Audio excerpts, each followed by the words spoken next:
J'interviens ici pour donner ma contribution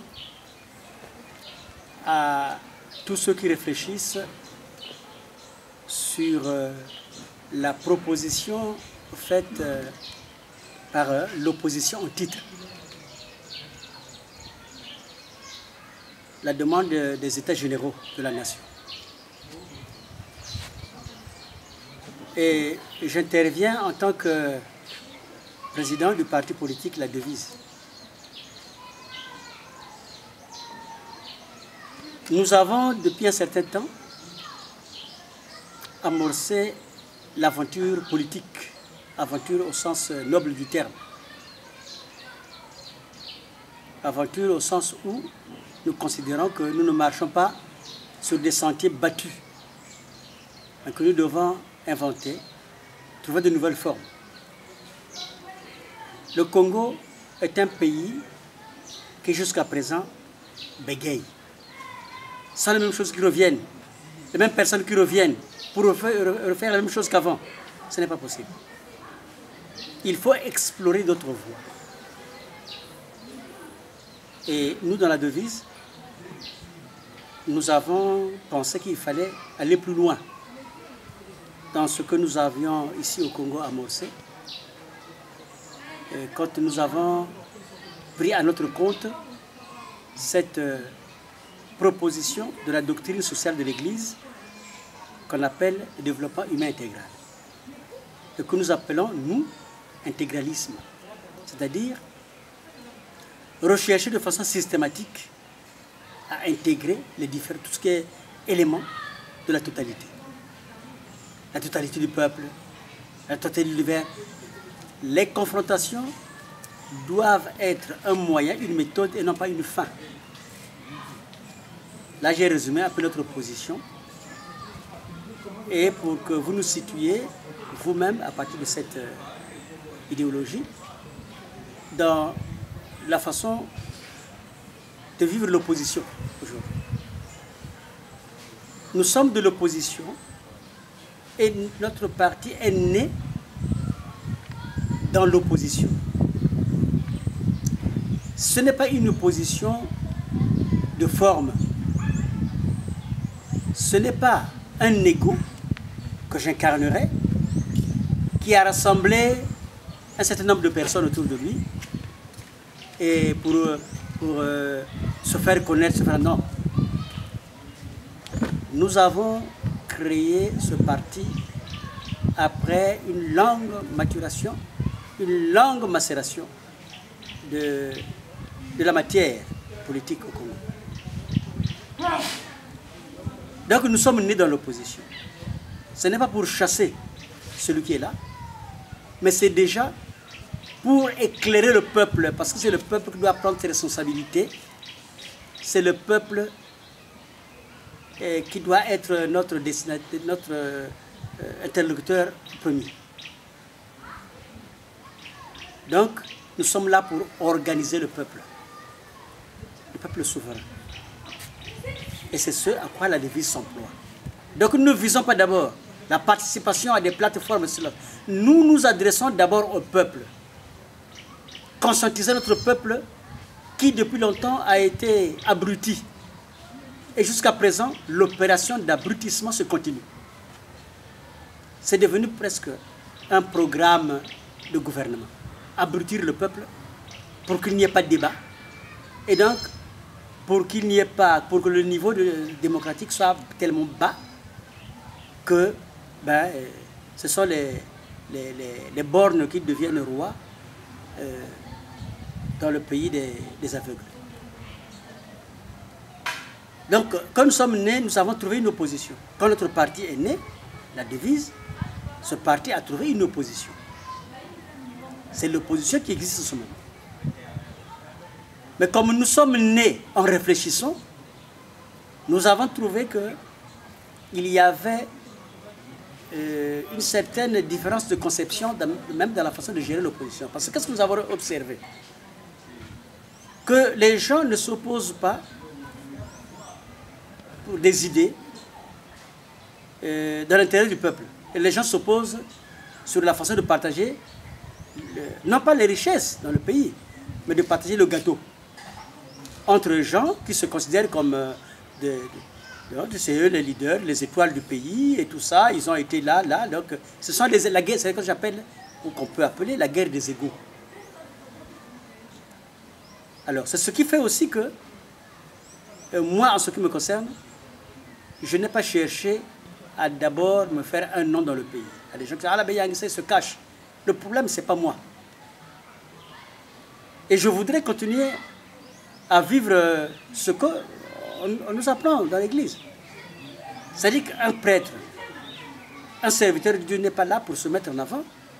Pour nous, le serviteur de Christ doit être là pour projeter la lumière sur le visage de Christ et non pas sur lui-même. En tout cas, en principe, c'est ça.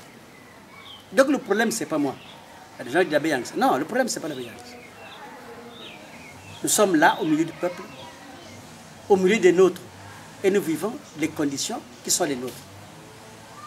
Il y a des gens qui sont devenus des professionnels de la politique. C'est-à-dire qu'il faut qu'on les appelle tout le temps, monsieur un tel, monsieur le ministre, tout le temps. Moi, je considère qu'à partir du moment où on n'a plus été la mairie, que la condition actuelle, c'est de marcher à pied, je marche à pied. Je ne cherche pas à coller à une image que je me serais faite moi-même. Pourquoi je dis ça? Je dis ça parce que le malentendu réside là. Nous avons l'impression que chacun qui vient, il va déclarer un parti politique, il n'y a parfois pas de militants à l'intérieur, et on va se réunir quelque part pour parler au nom du peuple. Donc, même l'opposition doit asseoir sa légitimité. Donc, il faut qu'on s'asseye. Il ne faut pas qu'on s'autoproclame de l'opposition.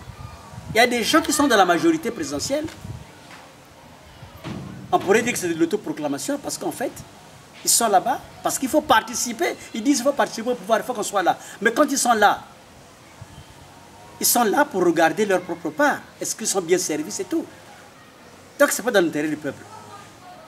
Donc c'est une sorte d'autoproclamation. On ne voit pas ce qu'ils ont avec la majorité présidentielle.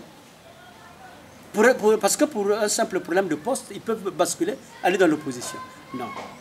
Nous pensons que nous ne pouvons pas nous risquer à ce genre d'imposture. Ce n'est pas possible. Pour nous, le pouvoir qui vient du peuple, c'est aussi le pouvoir de le représenter.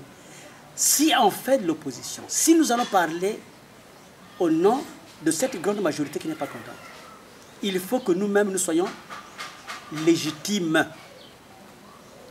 Parce qu'on va là-bas, on dit qu'on va parler au nom du peuple, et après, le peuple ne s'y reconnaît pas, c'est pas bon. Donc, nous sommes de bonne foi. Nous considérons les gens qui sont de l'opposition, qui sont dans l'opposition, comme des gens expérimentés. Ça fait longtemps qu'ils sont sur l'échiquier politique. On les considère comme des gens qui ont de l'expérience.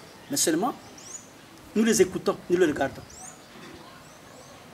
Et jusqu'à présent, il faut que cette opposition dresse son bilan. Depuis que cette opposition existe dans l'état où elle est, dans cette configuration, elle a déjà obtenu quoi par rapport à cette même majorité présidentielle? Cette majorité a déjà fait quoi? Le peuple a suivi. En 2000, c'est pas en 2009 les élections présentes là-bas, mais le peuple était là. Aux législatives, le peuple était là. Ils ont fait des marches. Il faut donc rendre compte à ce peuple. L'opposition doit revenir vers le peuple. Non pas faire des petites descentes comme ils ont fait pour dire non, il faut repartir, il faut repartir. Parce que c'est désolé dans la mesure où le peuple ne le suit pas. Mais ça nous pénalise tous.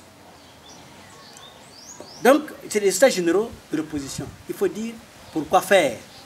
Et si nous avons déjà tenté ce genre de choses, il faut d'abord regarder pourquoi ça n'a pas marché. Comment nous avons géré ces choses-là et pourquoi ça n'a pas marché, puisqu'on constate que rien n'a marché jusqu'à présent. Donc l'autocritique, ce n'est pas méchant.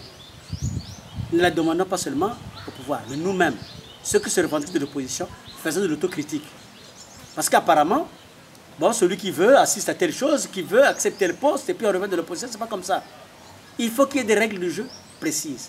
Il faut que nous sachions qu'est-ce qui fait que qu'un parti politique puisse être situé, défini comme de l'opposition à partir seulement de l'observation qu'on peut faire, non pas seulement de son discours, mais de son action. Il faut que ce soit comme ça. Et nous avons donc pensé que les États généraux, pour le moment, nous, on ne prend pas cette proposition d'emblée.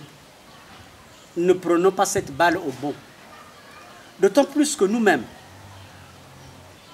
avant 2009, avant les élections présidentielles, quand nous avons analysé la situation de notre pays, nous avions pensé, vraiment quand nous avons presque autopsié la situation du pays.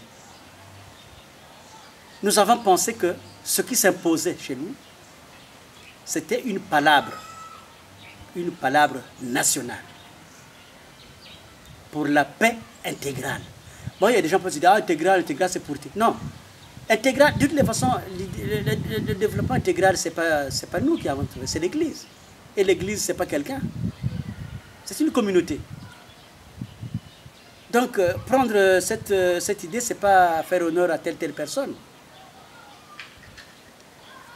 La paix intégrale, nous disons, c'est la paix de tout l'homme et de tout homme. Parce que la paix dont on parle au Congo, le régime, c'est la paix du taisez-vous. C'est la paix des cimetières. C'est la paix de fous-moi la paix. Mais quand quelqu'un vous dit fous-moi la paix, c'est un pacifique. Mais c'est de cette paix-là qu'il s'agit ici. Et donc c'est ça qu'il faut regarder. Il y a des choses fondamentales qu'il faut regarder. Ceux qui sont expérimentés, qui sont actuellement dans l'opposition déclarée, savent très bien que la plupart des conflits que nous avons eus, ça a été autour des élections. Donc nous avons un problème.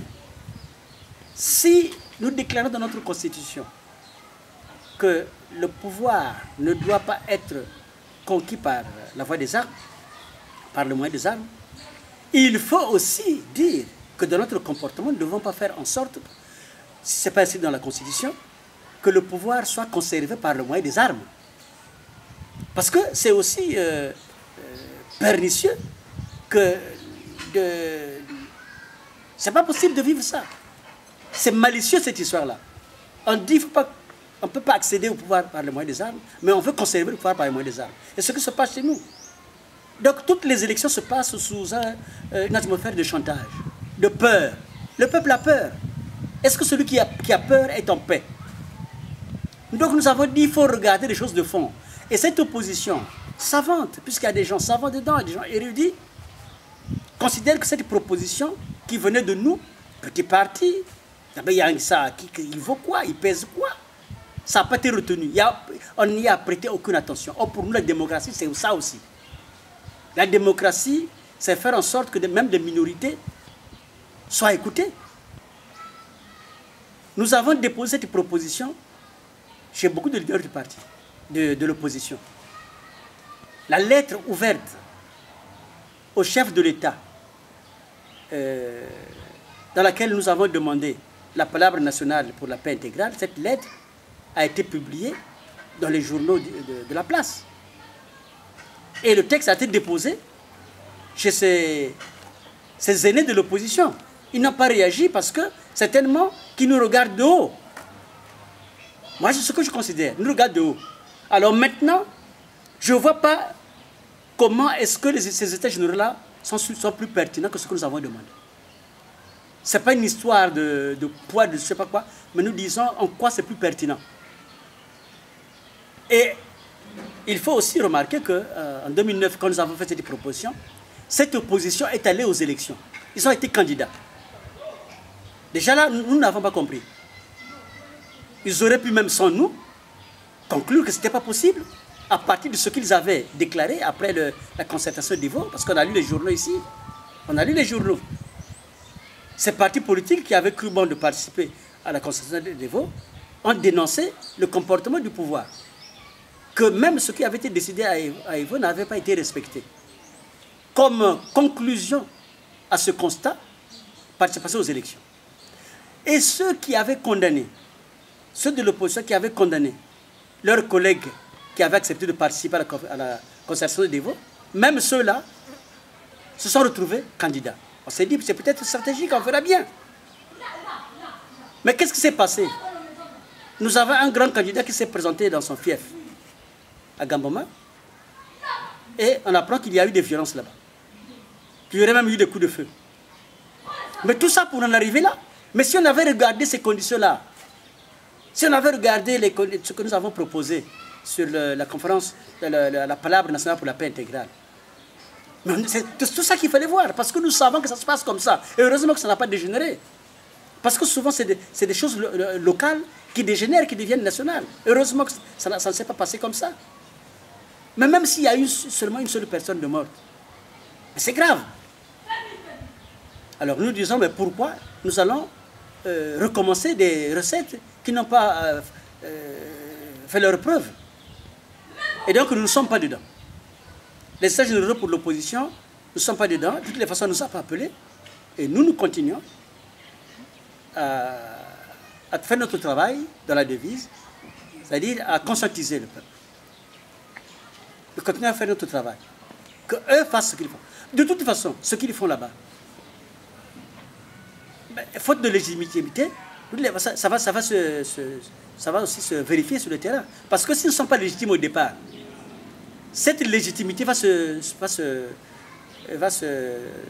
révéler absente. Puisque de toute façon, ici au Congo, sans le peuple, rien ne peut se faire. Ça a été vrai dans certains pays du nord de l'Afrique. Mais c'est aussi vrai au Congo. Et rien ne peut se faire sans le peuple. Mais ce peuple qui n'a pas suivi, qui n'a suivi ni les opposants, ni les gens de la majorité présidentielle aux élections législatives, parce qu'ils ne sont pas partis, les gens n'ont pas voté. Les chiffres que nous connaissons ici, des chiffres officieux certes, mais des chiffres pour nous qui sont crédibles, qui sont plausibles, c'est qu'il y a eu peut-être 75%, sinon plus, 95% d'abstention. Alors, si le peuple n'a suivi ni les opposants qui sont allés aux élections, ni les gens de la majorité, ça signifie que le peuple n'était pas avec la classe politique telle qu'elle est. Mais ça doit s'analyser. Ça, c'est pas nous, c'est pas la devise qui a fait campagne pour que les gens n'aillent pas voter. Mais il se trouve que notre analyse a été juste. Avec nos petits moyens, nous avons envoyé des gens qui sont allés à Radio Forum. On a parlé, on a dit à la radio que, selon nous, le peuple tel qu'il est, il n'a ni la tête, ni le cœur aux élections. Mais il faut aller à cette palabre nationale. Nous avons choisi exprès le terme de palabre pour montrer qu'en Afrique, ça finit toujours par le consensus. Mais le consensus n'exclut pas le débat. Quand les gens palabrent chez nous en Afrique, mais il y a l'opposition des proverbes. L'opposition, ça signifie que oui, tu dis un proverbe, mais c'est relatif. Moi, je te pose autre chose. Ça ne va pas vers la bagarre, mais il y a de l'opposition. On n'est pas tous d'accord sur oui, oui, oui. Non, il y a des oppositions d'idées. Et puis, on regarde dans tout ça. Et qu'est-ce qui est plus judicieux à faire?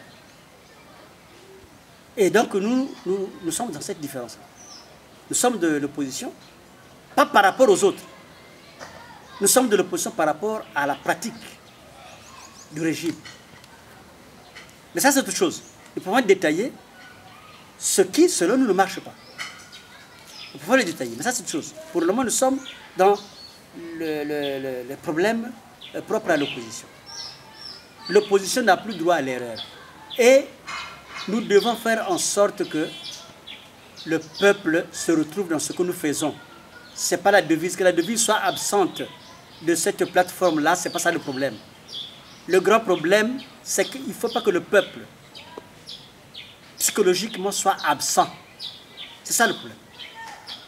Nous pouvons aller là-bas, mais si le peuple n'est pas avec nous, ça ne servira à rien.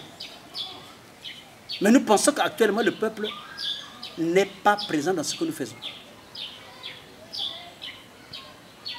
Et c'est l'opposition qui aurait dû regarder les conditions dans lesquelles les élections devaient être organisées, les élections dernières, là, législatives. Donc il ne faut pas se plaindre. L'opposition ne doit pas se plaindre. C'est des acteurs. Ils ne doivent pas se pleurnicher. C'est des acteurs. Ils doivent conquérir ce qu'ils demandent. C'est le rôle d'un mouvement politique, d'un homme politique. Ils doivent aller conquérir. Ils ne doivent pas se plaindre comme le peuple, comme le commun des mortels. Donc si les conditions n'étaient pas réunies, mais c'était à eux de faire en sorte que les élections se passent dans des conditions requises. Ils ont accepté d'aller. Et ils vont se plaindre comme le commun des mortels. Ce n'est pas normal. C'est vous qui avez accepté d'aller aux élections. Après, vous êtes ridiculisé. Mais il faut assumer. Et donc, ça, c'est une critique qu'on se fait entre nous. Mais nous ne sommes pas là pour venir avec des prétentions démesurées. Non. Nous sommes des gens qui viennent et nous disons, comme celui qui vient d'ailleurs, nous disons, non, mais il y a des choses que nous ne comprenons pas. Nous ne sommes peut-être pas assez intelligents, mais expliquez-nous. Or, jusqu'à présent, il n'y a pas d'explication sur pourquoi. Il y a des gens qui sont retrouvés à tel endroit, avec le côté du pouvoir, après ils se disent dans l'opposition, et puis on ne reconnaît plus rien du tout. Les lignes ne sont pas claires. Donc les États généraux, ça doit d'abord l'opposition qui clarifie les choses. Il faut des critères d'appartenance à l'opposition. Il faut arrêter avec l'autoproclamation. Il faut arrêter aussi avec la guerre des égos. Nous ne sommes pas dedans. Moi, personnellement, la guerre des égos, ça a tué ici dans ce pays.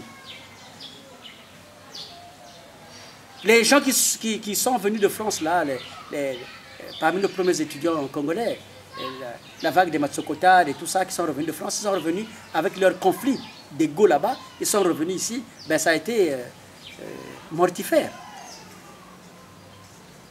Alors ici, on continue avec ça. Un tel fait ça, ah, moi je ne vais pas là-bas parce qu'il y a un tel là-bas.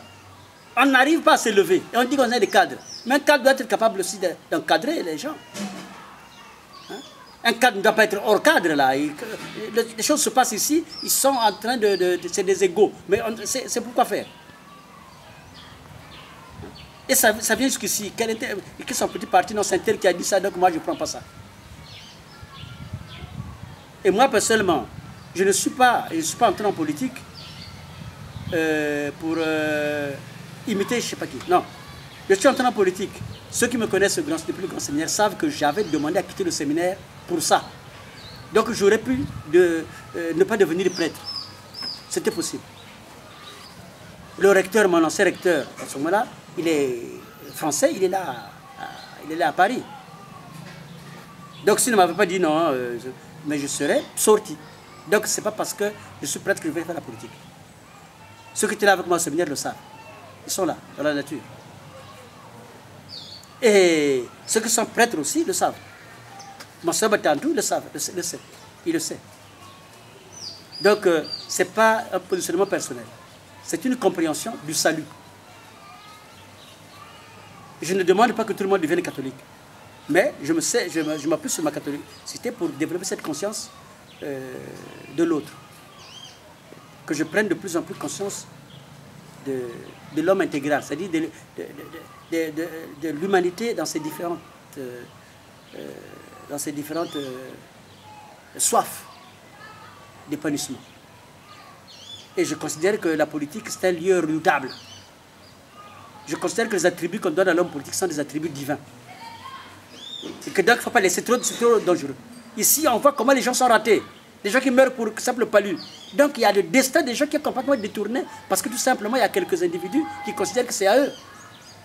Et à côté de notre côté, il y a des gens qui sont allés là-bas pour dire non, mais nous, pourvu que on considère que nous représentons ceux qui ont faim, et nous, on mange ici, et puis on mange ici, et puis on va dire aux gens, non, calmez-vous, on pense à vous. Non, nous pensons que la notion de peuple doit être saisie dans toute sa vérité. Le peuple. Pour nous, c'est l'intégralité des habitants. Le peuple. Et donc, nous, la palabra en question, les États généraux, nous considérons que c'était aussi une façon pour l'opposition actuelle de nous mépriser. On leur a fait une proposition, ils n'en font pas cas. Mais la condition, ce n'était pas qu'on se rencontre. Ce n'était pas une condition, on s'écrit et puis on regarde si on est d'accord. Et puis on voit les conditions dans lesquelles on peut discuter. Et puis nous aussi, on ne s'est pas dit non. L'opposition est là, elle ne fait rien, elle ne sait rien. Ils vont voir les gens vont voir ce qu'ils vont voir. Ce n'est pas comme ça que nous sommes arrivés. Nous avons été humbles, on dit bon, on fait des propositions, si ça va, comment on va faire. n'y a pas eu de réponse, il propose des états généraux. Bon. Mais nous restons, voilà, nous restons sur notre proposition de palabre nationale pour la paix intégrale.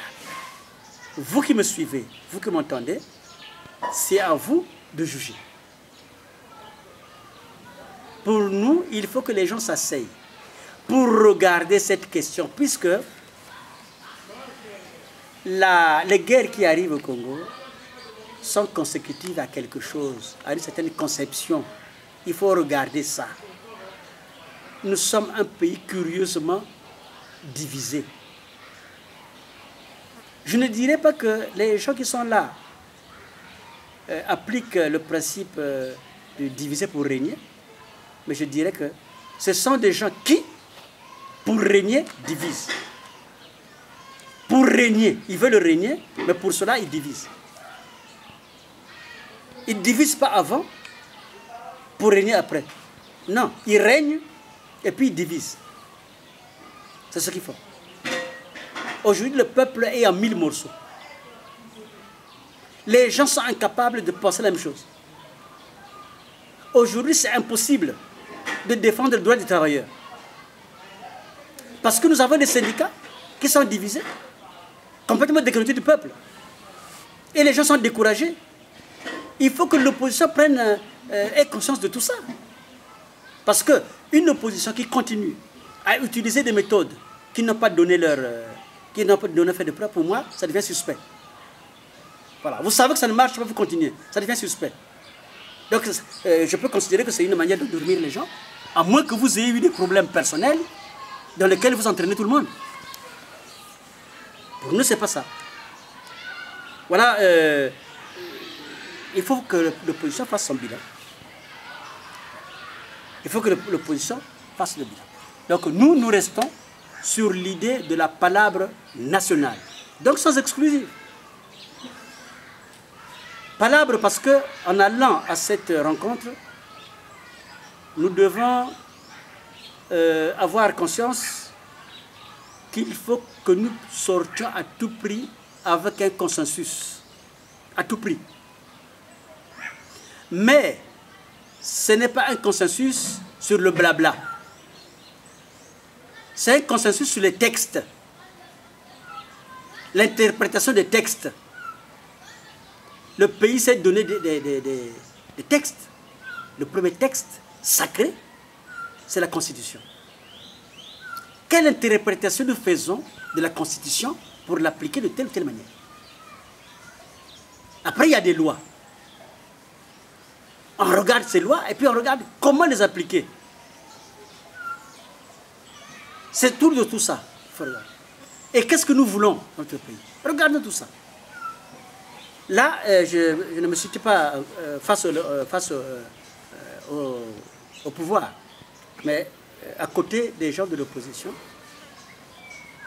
surtout à vous qui me demandez mon avis. L'avis que je donne ici, c'est un avis que nous partageons au sein de la devise. C'est un avis que nous partageons au sein de notre parti. Nous en avons débattu depuis longtemps. Bon, mais c'est vrai que, en ce qui me concerne personnellement, je peux trouver des oppositions qui sont surprenantes. Parfois, des gens qui me combattent sur ce que je dis, tout simplement parce que c'est moi. Ou bien parce que je suis prêtre. Ah, il est prêtre. Attendez, dans l'histoire, c'est pas la peine d'y aller, dans l'histoire, moi je ne veux pas singer les gens, il se trouve que je suis comme ça. Pourquoi veut-on dans ce monde tolérer qu'il y ait des gens qui soient différents, d'orientation sexuelle et tout ça, et puis qu'on n'accepte pas qu'un prêtre soit comme ça? Moi je suis comme ça depuis mon adolescence. Je suis tourné vers ces choses-là. Pourquoi il faut reprocher ça?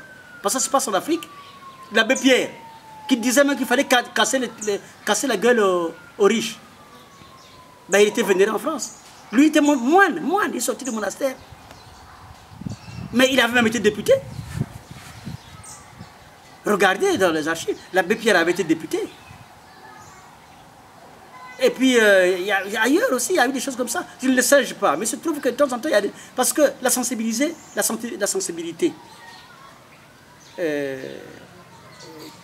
qui est possible aussi quand on est petit dans ces choses chrétiennes-là, ça peut être aussi un grand penchant pour les autres, mais dans leurs conditions actuelles, aujourd'hui, et pas seulement au ciel. De toute façon, moi je voudrais faire une application actuelle, aujourd'hui, de ce que le Christ dit. De ce que le Christ dit. Saint Jean-Baptiste est en prison. Le même qui avait désigné le Christ en disant « Je ne suis pas digne de lier la courroie de sa chaussure, de sa sandale ». Le même Saint Jean-Baptiste se pose des questions, il est en prison. Et il envoie des gens demander à Jésus, mais quand nous disent, est-ce que c'est lui qui doit venir ou devons-nous en attendre un autre?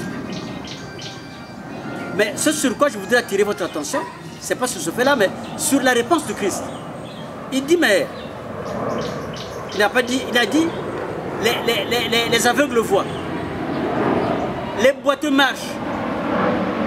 On pourrait ajouter, les sourds entendent. La bonne nouvelle est annoncée aux pauvres. Mais ne regardez pas seulement les pauvres en esprit. Au Congo, il y a beaucoup de pauvres, c'est la misère. Regardez les chiffres. Jusqu'à 75% de la population au-dessus du seuil de la pauvreté. Ça n'interpelle pas l'Église aujourd'hui pour nous. Mais l'Église, c'est le corps du Christ. L'Église incarne aujourd'hui l'action du Christ. Mais est-ce qu'au Congo, les aveugles voient? Les gens sont aveugles, on leur dit n'importe quoi. Ils doivent croire n'importe quoi. Est-ce que les gens marchent? Ils sont tétanisés. Je vous ai parlé aujourd'hui des gens qui ne sont pas capables de revendiquer leurs droits. Des gens à qui on a bouffé de salaire, des droits. Ils peuvent aller voir personne, les syndicats qui devaient les défendre ne le font pas. L'opposition non plus. Mais ces gens-là ne peuvent pas marcher. Et l'Église doit couler dans une conception statique de la paix. Mais Jésus-Christ est venu, je ne suis pas venu pour mettre la paix, il est venu pour mettre le glaive. Ça signifie que ce n'est pas un consensus mou. C'est un débat. L'Église doit exiger des choses. C'est pas non, non, non, non, non, pesez-vous, non, c'est pas comme ça. Ça n'arrange rien. La paix est une notion dynamique pour nous. La paix, c'est pas taisez-vous. Non, non, non, il faut le laisser comme ça, taisez-vous. Et pendant ça conforte les gens. Dès que vous dites à quelqu'un, même, nous sommes là, vous dites à quelqu'un, écoutez, écoute, ta chemise est ouverte là, est-ce que tu peux te boutonner un peu, ta chemise est ouverte? Les gens disent, ah, mais pourquoi ça te regarde? Oui, mais moi je pensais que je t'ai aidé à te montrer que ta chemise est ouverte. Nous en sommes là, on ne peut plus rien dire à ces gens-là. Ils sont susceptibles. Une petite remarque, s'il y a un trou, on ne peut plus dire. Mais si l'opposition est là à faire des trucs comme ça, des états généraux, des états généraux, on fait ceci, on fait ça, et le peuple ne suit plus. Ce n'est pas Yangi ça, ce n'est pas la devise. Le peuple ne suit plus. Le peuple ne suit pas. Les états généraux, le peuple ne suit pas. Ce n'est pas après que le peuple viendra. C'est pendant qu'on demande qu'il faut que le peuple vous aide, vous de l'opposition, à appliquer ça. Vous vous dites non, on va obtenir les états généraux, après le peuple viendra. Vous ne les aurez pas. C'est le peuple qui doit décrocher ces états généraux-là. Or, comment vous allez faire? Puisque le peuple ne viendra pas, avant que vous ne soyez plus crédible que ça. C'est possible que nous ayons péché dans les méthodes, c'est possible. Mais ayons cette humilité-là. Messieurs de l'opposition, vous êtes, pour nous, la devise, vous êtes trop suffisants. Vous êtes trop suffisants. Vous êtes plein de vous-même. Vous avez un passé. Vous avez fait ceci. Vous êtes tous là des ministres. Vous voulez qu'on vous appelle monsieur le ministre, c'est ça, monsieur le ministre. Vous avez dans